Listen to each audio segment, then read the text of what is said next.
This is a completely unscripted response to Meow It's Lucy's going to a girls' grammar school video. I'm going to preface this with a couple of things. Number one, I did not hate every second. It's probably going to end up sounding like I was miserable for the whole 5 years, but I just want to like put it out there that I was not miserable for the entire time. I met some really nice people. I met some friends who I'm still friends with now. My teachers, for the most part, really gave a shit about their students. This is more a rant about the system and how it was run and the people at the top. Fuck the system. I feel like I need to just set it up that this school has a reputation.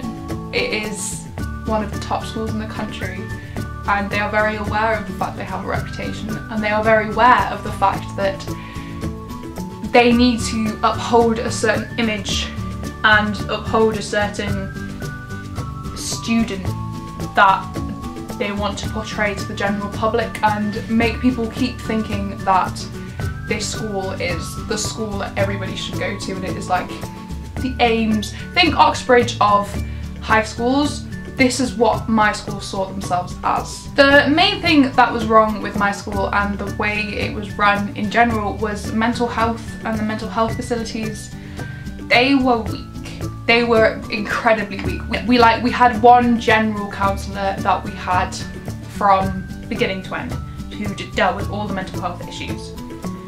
There are 7 forms across each year, and in each form there are about 4 or 5 people with medium to severe mental health difficulties, be it through eating disorders, depression, anxiety, just general stress, I think was a big one. 7 times, let's say an average of 3. So 147 out of 2,000 people. That is almost a 10th,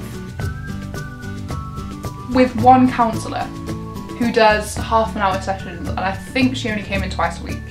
That is ridiculous.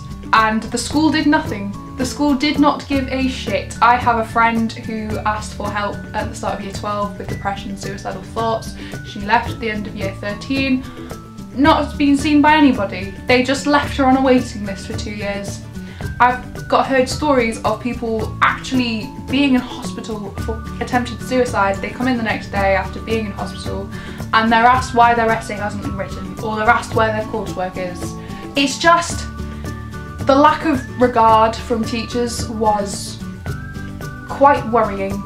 People went to teachers about mental health and the teachers did nothing, or they were recommended to go and see the counsellor. We've already explored that issue. And then if you put in the added pressure of this reputation, the way you have to look, the uniform rules were incredibly strict, rolling up your skirt and you couldn't take your blazer off. So even in massive heat, like in huge heat, you had to wear a blazer. You had to wear a specific kind of shoe, and it was very evident from the get-go what they had a certain image in their head of the students. Thin, clever, pretty, does sports, good at academics, does things outside of class that isn't sports or academics. It just cultivated unachievable expectations. You were going to uni. They didn't offer other alternatives. They didn't talk about gap years. They didn't talk about apprenticeships while I was there. It was, oh, so what uni are you going to? What degree course are you doing? Are you applying for Oxbridge? I think you should apply for Oxbridge. Oh, you got a B, you've got to resit, sorry. If you got a B, it was classed as a fail. I know people who got an A in year 10 exams and were asked to resit in year 11 to get an A star. I even know people who got an A star but resat because they wanted full UMS. Like, this is the culture and the environment that I am talking about here. These are people who aren't just aware that they're the best, they want to be the best of the best. They want to be the people who run the government and the people who are professors at Oxford. And there's nothing wrong with that, but when you've got a school of 2,000, I keep saying 2,000, I don't think it's 2,000, I think I'm lying to you here. Yeah, there's about 1,000, sorry. My college at the moment has 2,000. There are about 1,000 people across the entire school, and you've got 1,000 people who are expecting to be the best of the best, and they've got this added expectations by the reputation of the school, the teachers expecting you to be getting straight A's and A stars.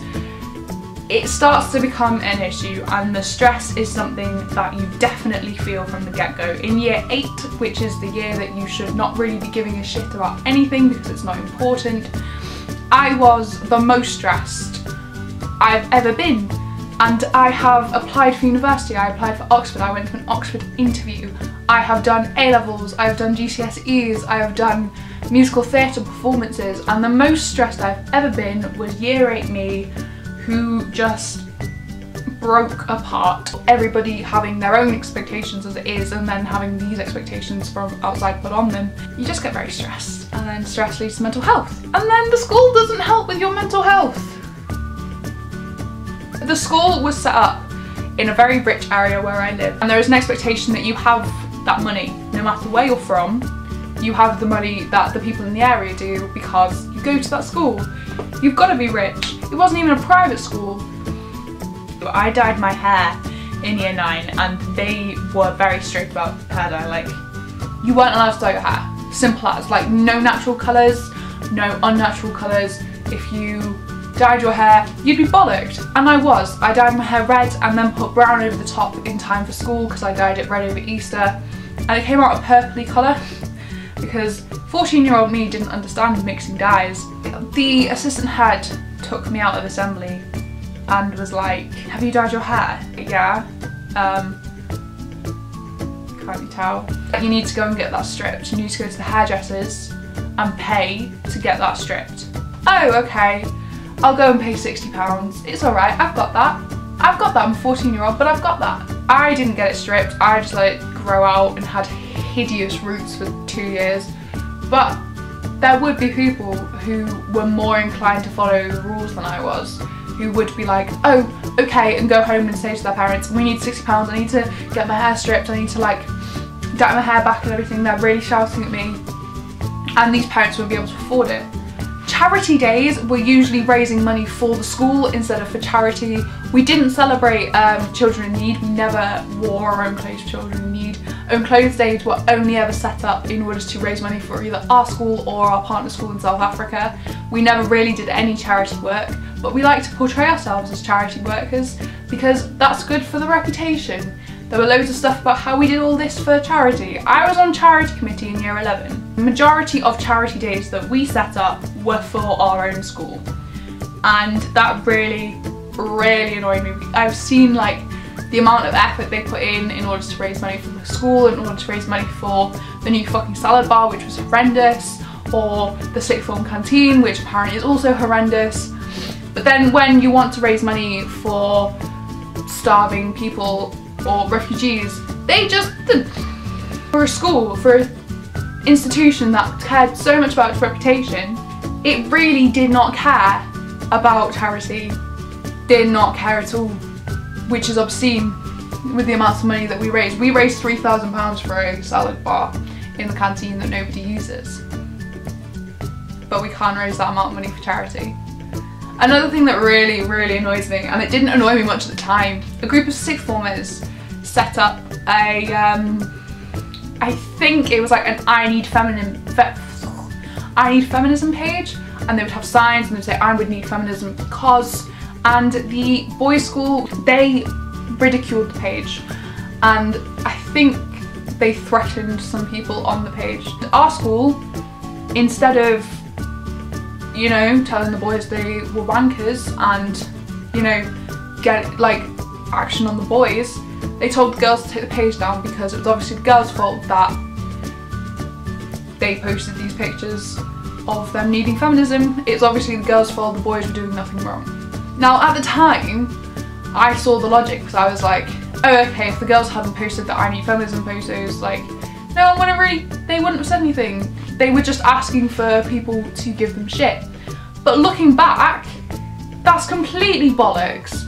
I need feminism because of that. Because if I say I need feminism because this amount of women are raped in this country and someone attacks you for saying that because you're a woman, that isn't your issue. That isn't the person who put the pictures issues up. That is the male attacking them.